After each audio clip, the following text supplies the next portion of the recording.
kami datang kemari.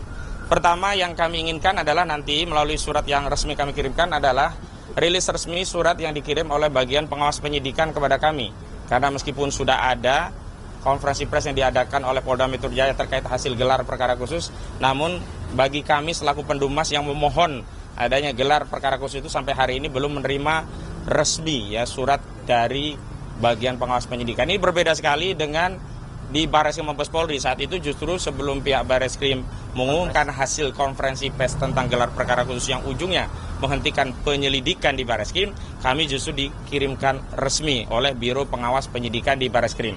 Mungkin ada perbedaan tindakan ya dari sisi profesionalisme, tentu karena kita mencintai institusi Polri, kita ingatkan bareng-bareng. Yang kedua yang paling penting adalah hari ini kami dalam konteks datang untuk meminta agar diadakan tes laboratorium forensik yang bersifat independen, yang hasilnya itu bisa kredibel, akuntabel, transparan, dan ini bisa dipertanggungjawabkan oleh para pihak dan tidak ada lagi pihak-pihak yang mengklaim itu tidak mewakili aspirasi begitu. Karena begini, kemarin saat gelar perkara khusus memang di luar agenda tentang penjelasan tahapan penyidikan, bukti-bukti apa saja yang telah disita, berapa saksi, berapa ahli yang dilakukan oleh penyidik Polda Metro Jaya, kami setelah melakukan diskusi panjang akhirnya diberikan izin akses untuk diperlihatkan bukti yang itu konon sebelumnya diperlihatkan oleh saudara Joko Widodo kepada relawan Projo saat itu Budi Aris Setiaji dan yang lainnya begitu.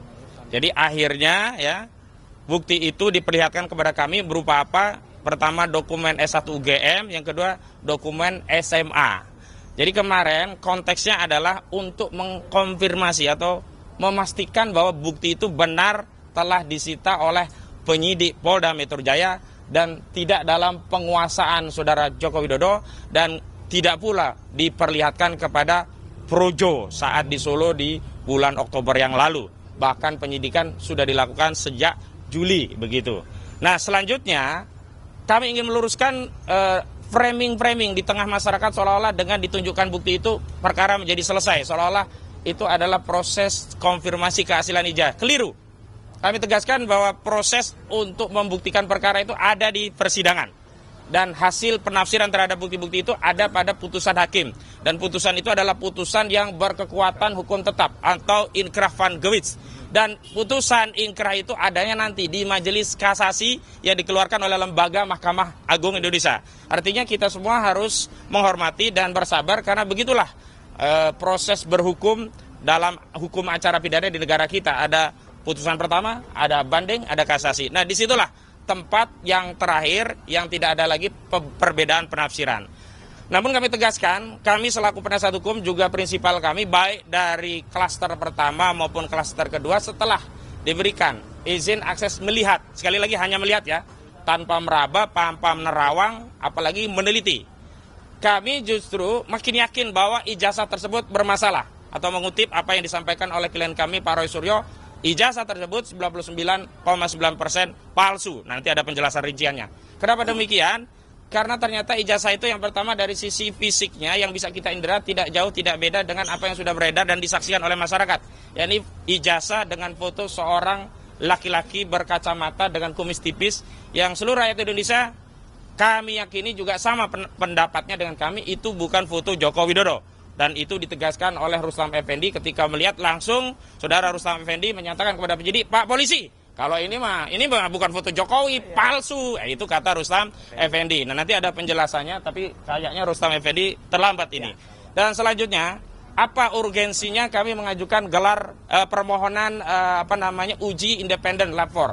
Jadi begini, anomali-anomali dalam tugas-tugas dan fungsi kepolisian itu menjadi catatan kita bersama. Bukan berarti anomali ini kita jadikan generalisasi bahwa seluruh pekerjaan penyidik itu seperti yang anomali tadi. Tetapi kita ingin tegaskan bahwa setiap anomali, bentuk kasih sayang kita, rasa cinta kita pada institusi kepolisian, kita harus koreksi. Jadi keliru ya, kalau kita mengoreksi institusi kepolisian, memberi masukan itu bukan karena tidak percaya, apalagi membenci. Tapi kita ingin institusi kepolisian bekerja secara profesional, melayani semua pihak, bersikap adil, transparan, tindakannya kredibel, dan tentu saja akuntabel, begitu. Apa yang menjadi rujukan? bahwa akhir-akhir ini dalam satu dasawarsa atau setidaknya dalam 2 periode kepemimpinan Saudara Joko Widodo atau lebih spesifik saat Polri ini dipimpin oleh Listio Sigit Prabowo, sebelumnya oleh Tito Karnavian, itu banyak sekali anomali. Di antaranya apa? Kasus-kasus yang ternyata versi kepolisian itu bermasalah. Kasus Vina Cirebon, kasus Kopi Cyanida, kasus KM50. Dan yang paling penting adalah rujukan kami adalah kasus pembunuhan seorang anggota kepolisian berpangkat brigadir, yakni Brigadir Joshua Huta Barat yang ditembak mati oleh Barada Eliezer Budiang Tumeu atas perintah seorang Kadif Propam Mabes Polri, yakni Irjen Pol Verdi Sambo. Kita ketahui peristiwa itu awalnya dinarasikan oleh Kepala Bagian Penerangan Umum, saat itu Brigjen Muhammad Ramadan dari Mabes Polri. Itu peristiwanya adalah tembak-menembak. Dan sudah ada hasil forensik dari internal kepolisian melalui dokter di internal kepolisian, melalui proses autopsi di internal kepolisian. Hasilnya adalah itu tembakan dari peristiwa tembak-menembak. Tetapi apa? Setelah dilakukan pengujian secara komprehensif dengan pendekatan crime scientific investigation, ternyata setelah dilakukan forensik ulang oleh kedokteran Universitas Indonesia, hasilnya berbeda. Yakni hasilnya ternyata luka yang diakibatkan tembakan itu adalah luka akibat tembakan dengan jarak yang dekat. Dan setelah itu baru terungkap pengakuan Barada Eliezer Budiang Tumeu yang mengaku bahwa dirinya tidak melakukan tembak-menembak seperti yang dinarasikan oleh institusi kepolisian melalui Kepala Bagian Penerangan Umum institusi kepolisian, tetapi dia diperintah oleh Saudara Verdi Sambo untuk menembak mati Brigadir Joshua Huta Barat. Nah, setelah dilakukan penyidikan ulang, kasusnya berubah jadi kasus pembunuhan berencana. Karena itu kami melihat bahwa hasil forensik dari Bareskrim saja tidak cukup. Kenapa? Karena anomali yang terjadi pada kasus Baradae itu juga mungkin bahkan potensial terjadi di kasus ijazah palsu. Asumsinya sederhana. Untuk kasus penghilangan nyawa saja, institusi kepolisian berani melakukan pembohongan kepada publik melalui narasi lab 4 yang dikeluarkan oleh kedokteran forensik dari kepolisian yang hasilnya ternyata bohong, yang kemudian banyak yang terlibat dan kena sanksi kode etik, apalagi hanya untuk urusan ijazah. Karena itu, untuk menghilangkan praduga, ada intervensi kekuasaan atau intervensi apapun, dan agar kelak hasilnya itu kredibel, akuntabel, diakui para pihak, maka kami telah menyiapkan surat. Suratnya tadi mana? Ada. Telah menyiapkan surat yang isinya surat tadi permintaan untuk melakukan apa yang kami sebut sebagai uji lab 4 independent. Dan di mana atau siapa yang kemudian kami usulkan, setidaknya ada 2 institusi yang kami usulkan bisa melakukan uji lab independen ini. Yang pertama, Badan ini suratnya ya, nanti akan kami kirimkan, tolong dipegang Gafur. Jadi yang pertama adalah BRIN, Badan Riset dan Inovasi Nasional. Yang kedua, Laboratorium Forensik Universitas Indonesia. 2 pilihan ini bisa diambil oleh penyidik siapa yang akan ditetapkan sebagai institusi untuk melakukan uji lab yang sifatnya independen. Lalu ada yang bertanya tentang apa dasar hukumnya, hukum acaranya. Memang benar di dalam KUHP tidak diatur adanya uji lab 4 yang sifatnya independen. Sebagaimana dahulu tidak diatur bagaimana kepolisian melakukan uji ulang lab 4 berkaitan dengan otopsi ijazah Brigadir Joshua Huta Barat. Artinya ini pembunuhan ya. Artinya 2 kasus ini bisa menjadi kasus Brigadir Joshua Huta Barat bisa jadi referensi.